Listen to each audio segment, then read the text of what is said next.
नमस्कार, मैं हूं युवराज और आप देख रहे हैं IR24 न्यूज। इस वक्त मैं बिहार के रोहतास जिला के रूपहथा गांव में मौजूद हूं। मुखिया तो आपने अनेकों प्रकार के देखे होंगे। कुछ काम करके बनते हैं, कुछ भ्रष्टाचार करके बनते हैं, तो कुछ मुर्गा और दारू दे करके बांट करके बनते हैं और कुछ पैसे दे करके बनते हैं। लेकिन यहाँ पर कुछ स्थिति ऐसी है कि जहाँ पर एक टेस्ट को क्वालिफाई करके, एक एग्जाम को क्वालिफाई करके एक मुखिया बनी थी, एक बच्ची जो 3 दिन के लिए ही मुखिया बनी थी। और फिलहाल उस बच्ची मेरे सामने है, मैं उससे बातें करने का प्रयास करूंगा। किस प्रकार उसका संघर्ष रहा और कैसे वो इस मुकाम तक पहुंची कि उसको 3 दिनों के लिए मुखिया बनाया गया। सबसे पहले आपको स्वागत है, परिचय दे दीजिए नए दर्शकों को। मेरा नाम काजल कुमारी है। मैं गांव रूपांता से हूँ और मेरे पिताजी का नाम श्री भगवान सिंह है। आपको 3 दिनों के लिए मुखिया बनाया गया था, कितनी परसेंट सत्यता है इस बात में? ये बिल्कुल सच है कि मैं 3 दिन के लिए मुखिया बनी थी। कैसे हुआ था? मतलब मुखिया बनने के लिए तमाम लोग जो चुनाव प्रचार करते हैं, नॉमिनेशन कराते हैं, पैसे, मुर्गा और तमाम चीज़ों का बांटते हैं, और कुछ लोग तो घर घर जा करके हाथ जोड़ करके और वोट तक मांगते हैं। आप बिना ये सारी चीज़ों को किए हुए कैसे बन गए? मेरे मुखिया जी जो हैं दयानंद सिंह, वो एक कंपटीशन कराए थे ताकि बच्चों को पढ़ाई में रुचि हो। तो जो कंपटीशन था मतलब जीके का था, तो उसी में मैं अव्वल आई हूँ। तो मुखिया जी बोले थे जो इसमें अव्वल आएगा उसको 3 दिन के लिए मुखिया का पद दिया जाएगा।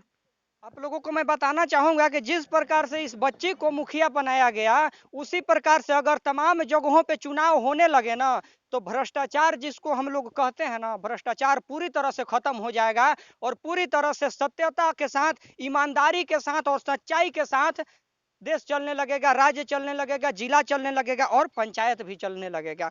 तो आप ये बताइए कि 3 दिन में आपका जो मुखिया का जो पद मिला था, वो 3 दिन कैसा रहा आपके? मेरे बहुत ये 3 दिन बहुत अच्छा रहा। मैं मुझसे जो हो सकता था इन 3 दिनों में वो मैं करने की पूरी कोशिश की थी। जनता के लिए आपने क्या क्या किया?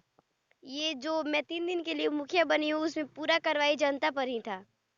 क्या क्या किया? जैसे कुछ कार्यों को बताइए जो कि मुखिया जी 3 सालों में, या तमाम मुखिया जो बनते हैं वो 30-30 सालों तक बनते हैं और वो काम नहीं कर पाते हैं। वो उन लोगों को आप ऐसा चीज बताइए कि वो चीज आपने सिर्फ 3 दिनों में कर दिखाया। देखिए जो हमारे पंचायत के मुखिया जी है वैसे तो बहुत कुछ किए हैं हमारे मतलब पंचायत की जनता के लिए।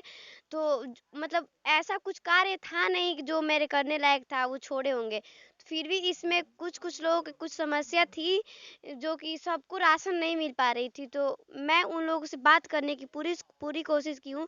तो वो समस्या अपना समस्या बताए थे कि कुछ लोगों को राशन नहीं मिल पा रहा है, कुछ लोगों की इंदिरा आवास नहीं मिला है। तो मैं मुखिया जी से यही कहना चाहूँगी कि जो लोगों की परेशानियाँ हैं, जो लोगों को राशन नहीं मिल पा रहा है, वो उनको राशन मिले।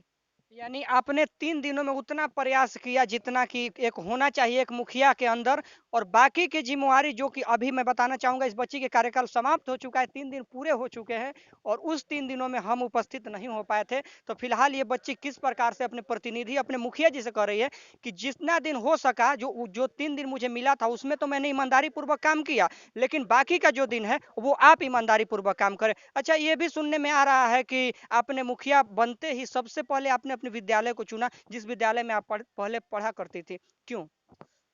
क्योंकि जो मैं मतलब 8 सालों में यहाँ पर पढ़ी हूँ, तो मुझे बहुत सारी यहाँ की परेशानियाँ दिखाई दे रही थी, कमियाँ दिखाई दे रही थी। तो मैं सोच रही थी कि अगर मैं आगे कुछ बड़ा बनूँ, तो शिक्षा पर ही सबसे पहले कार्रवाई करूँ, क्योंकि शिक्षा हमारे लिए बहुत ज़रूरी है।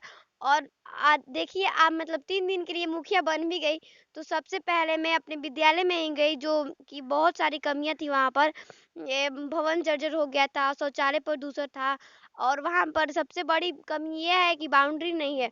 तो मैं सरकार से यही कहना चाहूँगी कि वहाँ की जो भवन जर्जर है, वहाँ की जो खराब स्थिति है उसको जल्द से जल्द उस पे कार्रवाई करें। कुछ ऐसा कार्य बताइए जिससे कि पहले नहीं था, पहले वो चीज नहीं था और आपके मुखिया बनने के बाद उस चीज में सुधार हुआ हो। या आपका विद्यालय हो सकता है, गांव हो सकता है, लोग हो सकते हैं, कोई भी हो सकता है। हम तो मतलब पहले भी जो मुखिया जी कार्य कर रहे थे वो भी मतलब सफल रहता था। फिर भी जो मतलब मैं भ्रमण करने के लिए अपने विद्यालय पे गई थी, तो देखे थे शौचालय की स्थिति जो बहुत प्रदूषित था। तो अब आप ही लोग बता रहे हैं कि मतलब विद्यालय में आप लोग गए थे तो बहुत मतलब स्वच्छ था। तो मैं अपने आप में खुशी महसूस कर रही हूँ कि मेरे 3 दिन के कार्य में कुछ तो बदलाव आया वहाँ पर। आपके विद्यालय से भी मैं जस्ट अभी आ रहा हूँ और तमाम जो चीज़ें आप बता रही हैं कि पहले ऐसा था, अभी भी वैसा ही है, अभी भी उसी तरह। तो उससे तो उसमें ज़िम्मेवारी किसकी है? उसमें लापरवाही किसकी है? किसकी वजह से वो विद्यालय की स्थिति इतनी जर्जर हो चुकी है, इतनी खराब हो चुकी है?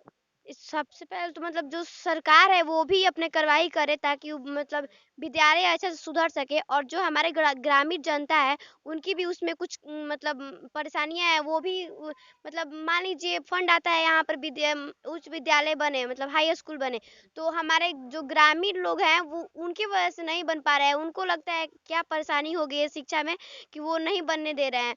तो मैं ग्रामीण जनता से यही कहना चाहूंगी कि वो शिक्षा को महत्व दे, और जो भी हमें सरकार फंड देती है उसको माने, और उसमें मतलब जो अपने आप से हो सके वो भी सहायता करे ताकि हमारा विद्यालय सुधर सके। विद्यालय की तमाम कमियां तो मैंने आपको दिखाया ही और मैंने ये भी बताया कि वो किसकी कमियां से हो सकती है।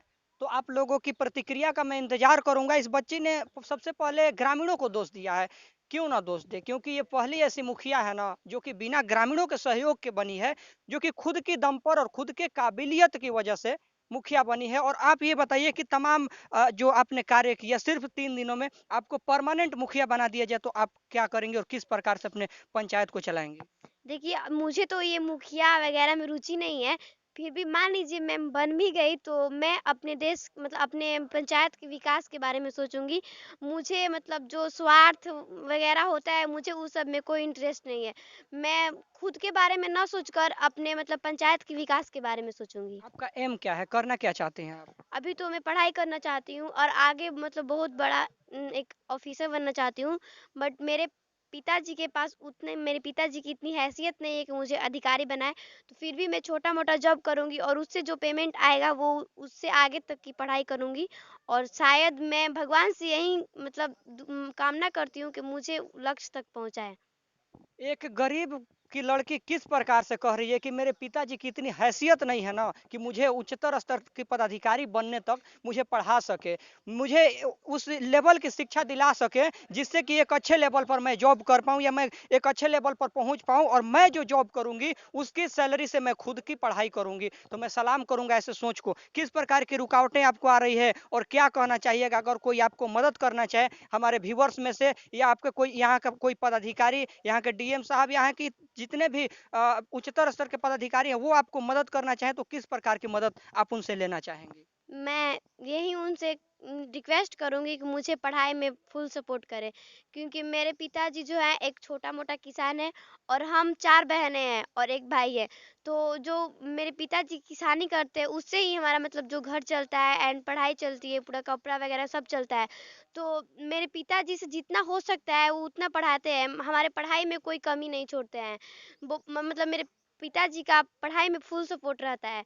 तो फिर भी अभी तो मैं 9th क्लास में पढ़ती हूँ, अभी तो उतने पैसों की ज़रूरत नहीं है जितना चाहिए।